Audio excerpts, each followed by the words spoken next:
Arkadaşlar merhabalar, ben Oğuzhan Hoca, tekrardan karşınızdayım. Bugünden itibaren size her 2 günde, 3 günde bir, 4 tane, 5 tane bir konuyla alakalı sorular, kestirme mantıklar, detaylar paylaşacağım. Bunları kaçırmak istemiyorsanız kanalımıza abone olarak başlayın değerli öğrencilerim. Hadi bakalım vakit kaybetmeden başlayalım. Bugün yazım kurallarıyla alakalı 4 öğretici soru çözeceğim. En küçük detayına kadar her şey var. Sonuna kadar sabırla dinlemenizi tavsiye ediyorum. Diyor ki hangisinin yazımı yanlıştır?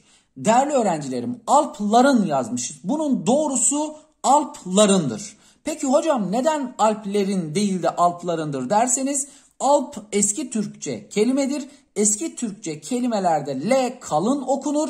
Onun için Alpların doğru ifadedir. Alplerin deseydik yanlış olacaktı. Yine aynı şekilde Ziya Gökalp'in yanlıştır. Ziya Gökalp'ın doğrudur. Bunu kenara yazdık. Bu bir. İkincisi doküman. Değerli öğrencilerim, Fransızca kökenli bir kelimedir. Döküman değil. Bunun doğrusu doküman. Bakın bir daha söylüyorum. Döküman değil, dokümandır, bu yanlıştır. Egzoz. Bakın bunu o kadar çok yanlış yazıyoruz ki bunu neyle kodlayacağız? Gazozla kodlayacağız. Bakın egzozda G var, gazozda G var. Yine egzozda ZZ var, gazozda ZZ var. Yani egzozla gazozun ünsüzleri aynı. Buradan aklınızda tutabilirsiniz. Şövalyeyi de yanlış söylüyoruz genel itibariyle. Şövalye diyoruz. Yanlış, bunun doğrusu şövalyedir değerli öğrencilerim. Antrenman. Bakın bir kere söyleyin. Antrenman, bu da yine doğrudur. Kısaca özetleyelim, diğer sorumuza geçelim. Alpların doğru, Alplerin yanlış. Ziya Gökalp'ın doğru, Ziya Gökalp'in yanlış. Doküman doğru, egzoz, gazoz, şövalye, antrenman. Bunlar doğru ifadelerimiz. Hemen ikinci soruyla devam edelim, notunuzu alın. Değerli öğrencilerim, çok güzel bir detay var burada da. Sınavda çıkma ihtimali yüksek olan kalıplardan biri sayıların yazımı. Sayıları nasıl yazıyoruz? Ayrı yazıyoruz. Bakın bir daha söylüyorum. Sayılar ayrı yazılır. Henüz 17 yaşındaydı derseniz bu bir sayıdır. Sayıları ayrı yazacağız. Bu doğru.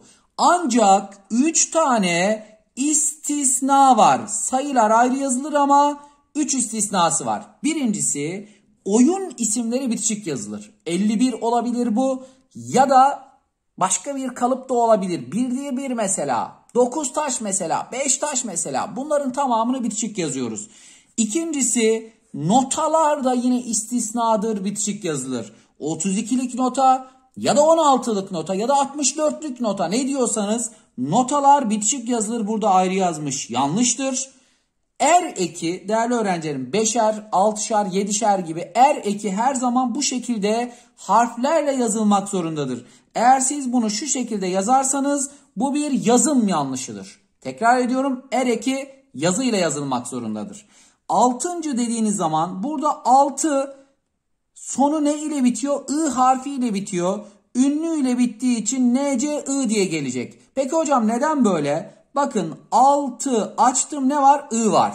Ben buna bir daha I getirirsem 6 ıncı oluyor. Onun için 2 tane I yan yana gelmez. Doğru kullanımı budur.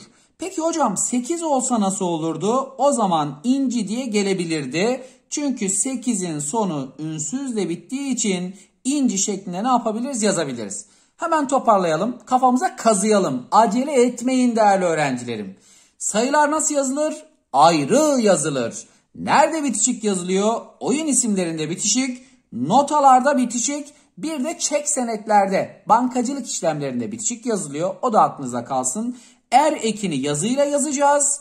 Asla bu şekilde yazmıyoruz. Eğer ünlü ile bitiyorsa NC I diye getireceğiz. Ünsüzle bitiyorsa inci diye getireceğiz. Bakın değerli öğrencilerim, videoyu beğenmeyi ihmal etmeyin ki daha çok video çekme şansına sahip olabilelim. Geldik kısaltmaların yazımına. Değerli öğrencilerim, kısaltmaların yazım kuralı şudur. Eğer büyük harfle kısaltıyorsanız ne yapacaksınız? Kapanışına göre ek getireceksiniz. Şu ortaya E getirerek de okuyabilirsiniz. S, G, K'nin doğru. Bir de neyimiz yok? K yok. Latin alfabesinde K yok, K diye okuyacağız. SGK'nin. Bu doğru. Bir de şunu da unutmayın. SGK bir kurum kuruluş olduğu için siz bunu asla küçük harflerle kısaltamazsınız. Bu da önemli. Devam ediyorum. Kilogram küçük harfle yapılmış kısaltmadır. Küçük harfle yapılan kısaltmalara da açılışına göre ek getiriyoruz. Yani kilogramın doğru. Büyük harfle kapanışına, küçük harfle açılışına göre ek alır. Bir de şunu söyleyeyim. Küçük kısaltmaların sonuna nokta gelir. Mesela 100 yıl ne yaptık? Sonuna nokta getirdik. 100 yılın, bu da doğrudur. Ancak ölçü birimlerinin sonuna asla nokta gelmez. Bakın bir daha söylüyorum. Küçük kısaltmaların sonuna nokta gelir. Bu genel olarak doğru bir kullanımdır. Yani siz doktoru kısalttığınız zaman yine sonuna nokta koyabilirsiniz. Ancak ölçü birimlerine santimetre gibi böyle nokta getiremezsiniz. Kilograma getiremezsiniz.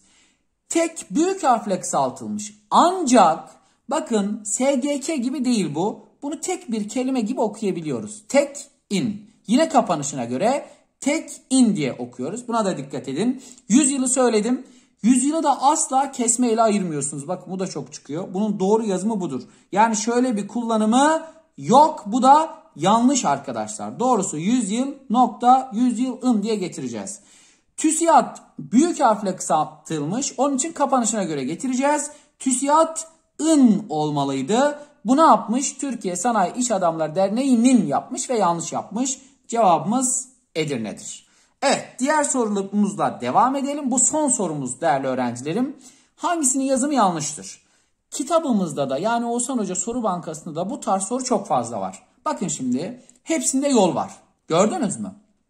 Peki TDK'nin en gıcık olduğunuz en antipatik yönü ne? İstisna sorması. Burada da bir istisna var arkadaşlar. Bakın yolumuzu ayıracağız. Siz yolunuza ben yoluma. Yolumuzu ayırıyoruz. Tek bir yol var. Sadece o bitişik. Ana yol ayrı. Hava yolu ayrı. Karayolu ayrı.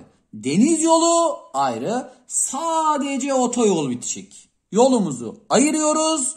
Otoyolu bitişik yazıyoruz. Otoyol bitişik. Gözümüz alışsın değerli öğrencilerim.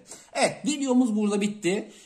Videoyu beğenmeyi, kanala abone olmayı unutmayın. Devamı gelecek değerli öğrencilerim. Kendinize de çok güzel bakıyorsunuz. Görüşmek üzere.